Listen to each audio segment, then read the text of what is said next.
Funny how things work out, isn't it? It is. It's a small world. It's smaller by the second. So just a second. Bear Yeah. with me now. I get that done because I've got to come in here because I can't see any questions if anybody's asked anything. Yep. Okay. Right. So you're in Calgary. I'm in Calgary, Alberta, Canada. Yeah, it's finally getting warm out here. It was winter and then still winter, and winter some more, and now we've got some sunshine and some more. Oh, you still have snow there? We don't have any snow. We lost all our snow a few days ago. We had a really big melt, and now it's proper spring, and we'll see some green leaves soon. Yeah. Lovely. So, yeah. Thank you for giving us your time, and the question that I've been asking most people, because I think people that are listening would find it helpful. What lessons have you learned from lockdown? What's life like in lockdown over there? Yeah, it's surreal. Like every day, I mean, in my home, my husband and I work from home anyway, and we tend to be homebodies, and in that way, it's nice. It's fine. Just going out is different. We have social distancing in place where we stay, 2 meters apart. But it's this time of just realizing everyone processes it differently. Some people are processing it with different emotions coming up, and it could be anger, it could be fear, it could be agitation, or it could be just feeling good and feeling guilty about feeling good. So there's a lot of different things, but for me, I feel like it's been a journey. Like it's been a journey of recognizing kind of feelings within myself, of how I've been feeling, of dealing with this time to sit with myself and be present in my home and in my space. And then just kind of acknowledging what's going on around, just feeling so much compassion and appreciation for what the frontline people are doing, and for everyone affected by this. It's just unprecedented times, and it's unique times, and it's one of these rare occasions where the whole world, for the most part, has stopped, and we've done it together, country to country, and it's a really incredible thing to see that. So, yeah, it's amazing. It's amazing. Yeah. That every individual country is going through their own social distancing, isolation, and it's as you said, it's 75% closed down. Yeah, and I've never seen this in my lifetime before. I don't think most have, or anyone has, and it's how we deal with that is just day by day. We're such creatures of habit. Normally we have things that we rely on to be a certain way, and when that changes, we have to kind of renegotiate how we navigate our life and how we navigate ourselves within that. And so just finding this sense of balance and security within a world that's changing really quickly, day by day. And so I feel personally that one of the most important things in this kind of situation is to really ground into yourself and to find your own sense of security and connection with who you are. And then there's this sort of resilience that comes with facing whatever comes up in the world. And I feel like what's happening now, we are building a lot of resilience. We're learning a lot. There's a lot that's coming from this opportunity to go inward, to pause and reflect and grow. And we've been in such a busy world for so long that now we're kind of forced to pause and reflect. And it's interesting times to be in this space of going inward and connecting with ourselves, connecting with our families, all of the challenges that come up with that. But I personally really believe that everything is an opportunity to learn and grow, and there's a lot of opportunity right now, a ton of opportunity right now for us to grow individually and as a species and as a society. There's so much change happening rapidly. I feel like there's going to be a lot of challenges, but also good that will come out of this. Yeah, absolutely. I went down to the river just about 6 o'clock, just as the sun was starting to come over the river. Just sat and was watching nature just about an hour ago, and I was really appreciative of all that. I was like, wow, this is amazing. but it's like we're only allowed to do certain things, small things we're allowed to do, you know, an hour's exercise or some exercise or walk the dog or go to the shops. And it's like everything that I'm personally doing, I'm really enjoying it because I'm focusing 100% intently on what I'm able to do, which is either walk the dog or exercise or go to the store and go to the shop. And because I'm feeling whole and less fragmented by the many distractions of things that you can do. Yeah. And I feel for the people that are just as busy now as they were, that have made themselves, you know, start to organise events and organise things for people and really, really busy. And I feel for them because, as you said, I think it's such a wonderful opportunity to go inward and develop. And the other thing I thought of just today, it just hit me today as well. Normally, when I've not had pockets of work to do, I didn't realise that I felt guilty. So, like, if I was out walking the dog on a Wednesday at 2 o'clock and I met someone, I had this projection that they were thinking that, oh, is he unemployed or is he on benefits or something like that, you know? And I never really knew that that was there. So now when I'm getting to walk around, I'm not guilty about the time that I'm taking. It's funny. Yeah, it is funny. I noticed that too. Being home, it's like guilt-free homebodying. It's like the pressure that we put on ourselves is no longer there. Absolutely. And that's that pressure that we believe others are going to judge in a certain way, but it's something that I'm still doing to myself that we we all do to ourselves. And so we just beat ourselves up all the time. yeah, it's like a pause from that too. An opportunity to pause from that too. So you're a therapist. You work with clients too. So what wisdom would you have for people that you know we're speaking quite freely about going inside, but I'm sure there's a lot of people that are struggling with that have been inside their own head and being in their own company. So you know, Yes. not everyone's had the opportunities to go and spend time in ashrams or silent retreats or you know spend 10 days in darkness in a cave to be with herself before. Yeah, it is. It's a journey. It's an adventure. You know, it's for it's something that's unprecedented. You know, and this going inward to be with ourselves. It's something that we've been given. It's a situation that we're in, regardless of whether we like it or not. We're in this situation. We have some limitations, and so it's just honoring each moment and acknowledging that some days are going to be easier and some will be harder, and that's okay. But all of it is a journey.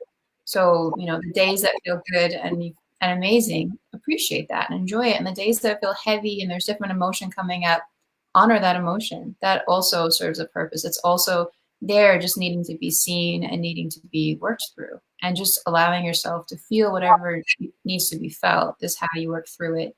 And breathing, you know, there's a lot of resources. It's such a simple thing.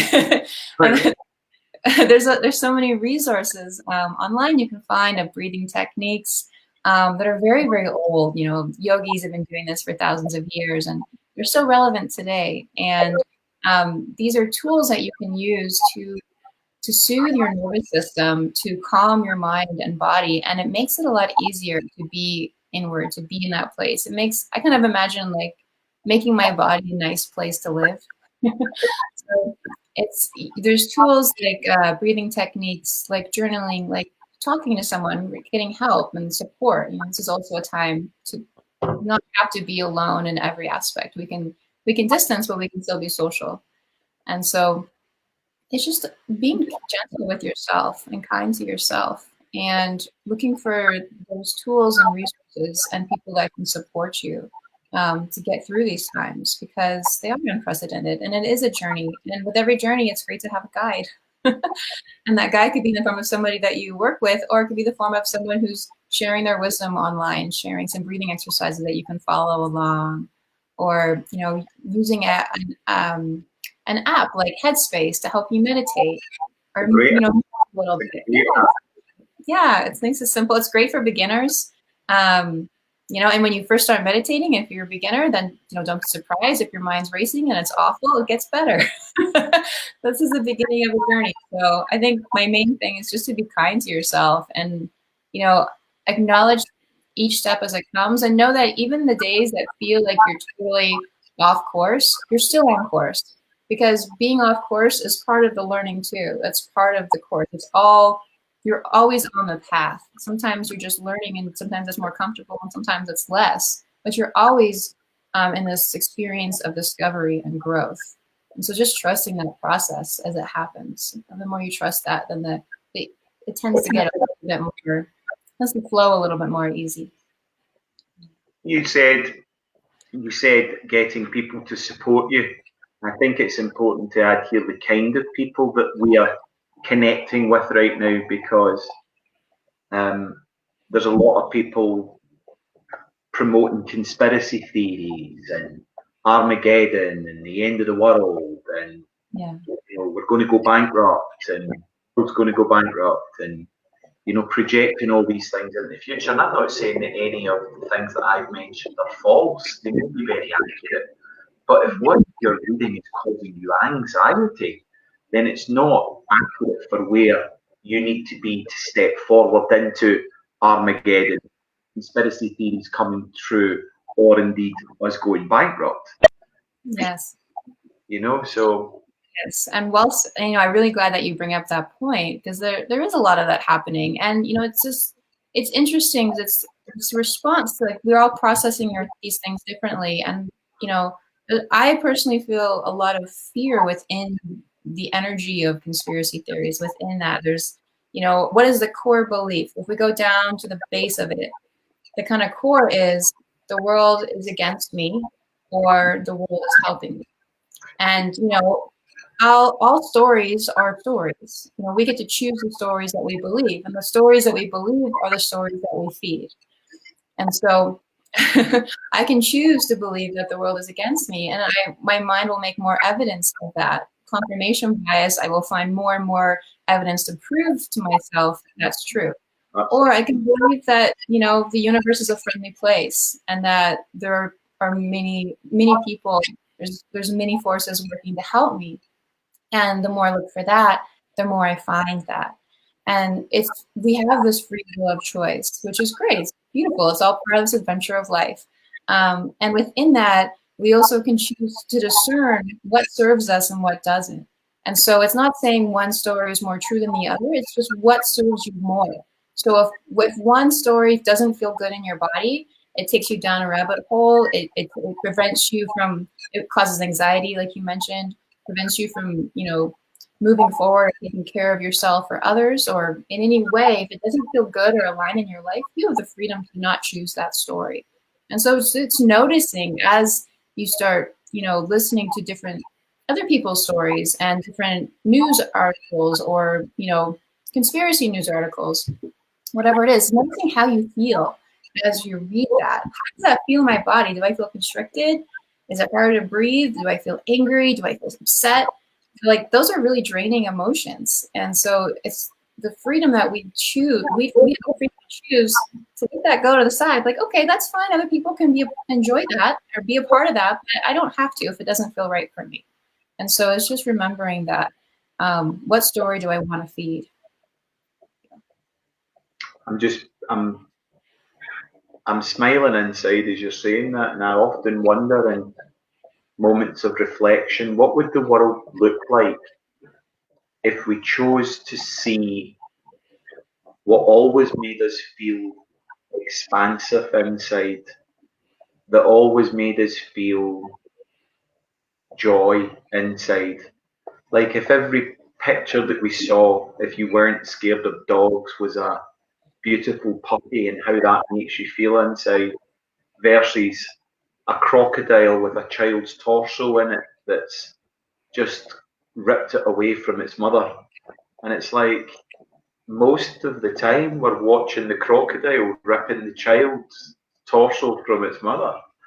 And it's like, what would our society look like if we were all focused on things that made us feel expansive rather than contractive? Yeah, that's a great question. And it's just changing the habit. You know, the mind has the, the habit of looking for trouble to protect us. It's its job to keep us alive. Where is trouble? How can I deal with the trouble? And that's just its job, you know. But we also have the free will to change that course, to change that pattern of the mind, and start looking towards the things that make us feel expansive, the things that make us bring us energy instead of take it away. And you know, it can almost become an addiction. You know, the mind has a certain habit and it's familiar with it. It's used to doing things a certain way. There's this momentum in that direction. So it takes a little bit more effort and awareness to kind of create the structure of what feels good. You know, so in the morning you could wake up and you could write down 3 things you're grateful for. And then early in the day, your mind is so open, that's beginning to create a structure of a new habit, a new pattern that the mind looks for. It starts looking for what it appreciates instead of what it can fear. And so we get to be the guide for our own minds instead of letting the mind run the show, which you know can run kind of rampant. We can help guide that. We can take the reins and just kind of guide the mind into places that soothe it and soothe us and nurture us and help us to, you know, be more expansive, be more creative, be more supportive, be more well. We have the freedom to do that with little nudges. It's just nudging the course in a slightly different direction to appreciation instead of fear. Yeah. And it's different for everybody. You know, for me, my most joyful thing might be looking at the tree. For you could be looking at, you know, sweet dogs. Someone else, it could be working out. Someone else could be meditating. It's just, you know, what is it that you love to do? What thing makes you feel just a little better? And then just doing a little more of that. And then that takes you to the next thing that feels a little better. Doing a little more of that. Yeah. And don't let anybody make you think that what you like is less important or more important than what they like. And I think that's certainly been my lesson in lockdown. My lesson in lockdown has been that everyone has a perception, everyone has an opinion, and that's okay for them to have that opinion. And I still like them, and I might not agree with them, but I've absolutely 100% came to realise in lockdown that we are entitled to freedom of speech and freedom of expression, and we can express ourselves however we choose to.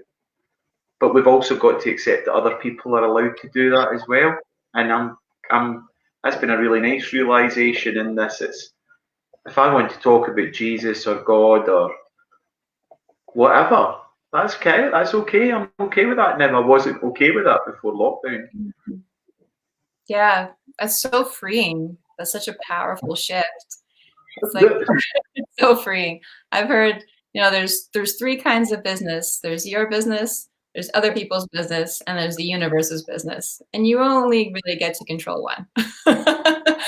And so trying to control the other 2 just makes you miserable. And it's we can't know everything that's going on in someone else's world, you know, like what makes them feel good, the way they see the world, what something means to them, or their journey, their path of learning and discovery. They, you know, everything that we do, we helps us evolve, and their journey of evolution, and I'm on mine, and you're on yours, and it's just honoring that and that acknowledging that yeah, we're free to believe whatever we want, and that's great. And those beliefs are just how we navigate the world. It's how the lens that we see the world through. It doesn't mean that that's the very essence of who I am. And even if I disagree with your belief, I can still honor that. I can still honor that that's how you're seeing the world, and there's value in it because it's there, because it's yours. Um, yeah, and then I find like looking at separating the person from the beliefs to be helpful too. You know, I can love someone. I don't have to agree with their beliefs. I can respect them, but I can just love that person.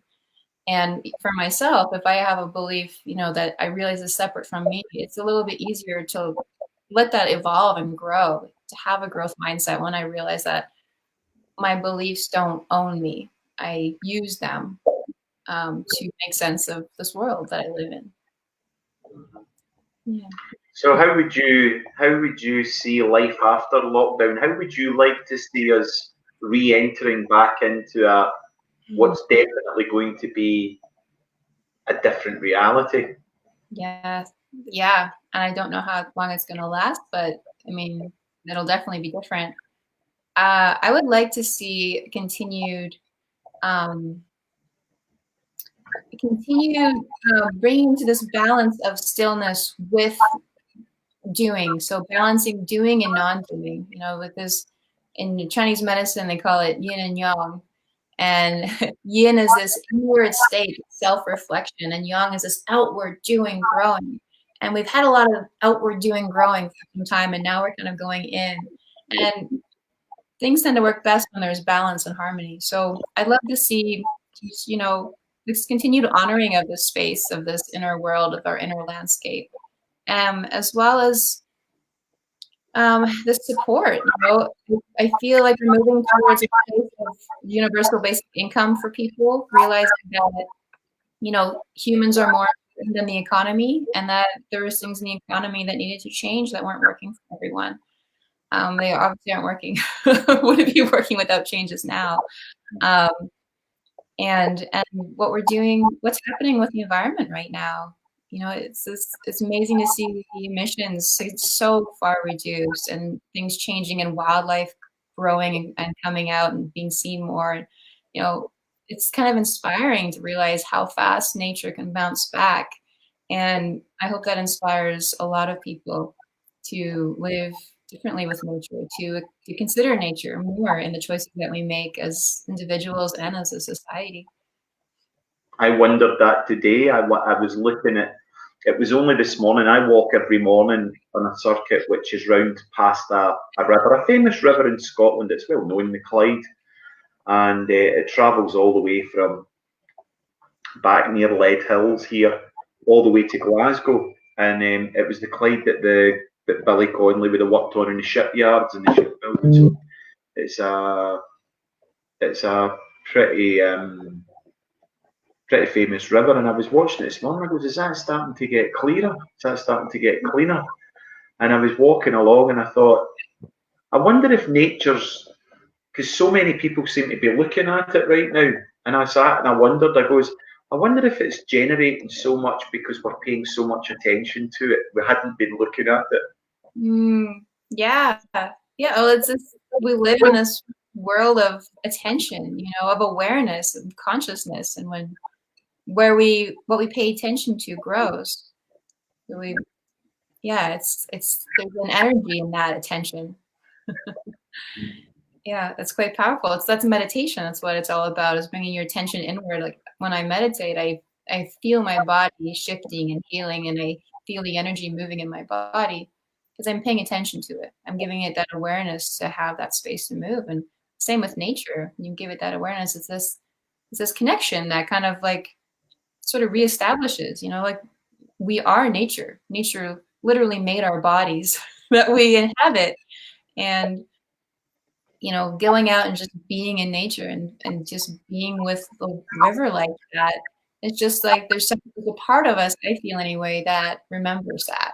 There's this part of us that kind of remembers and reconnects, and there's this really beautiful healing that happens in that connection, and just that place of being with nature, being with ourselves ultimately, because we are nature.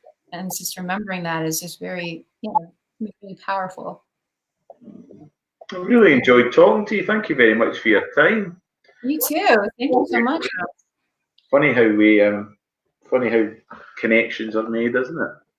Yeah, if anyone doesn't know, I guess no one would know, but I was reading a book on an amazing practice called Havening, and you had an interview in there, and so I was so impressed with it. I reached out, and now we're doing a Facebook Live together. So it's an interesting world that we live in.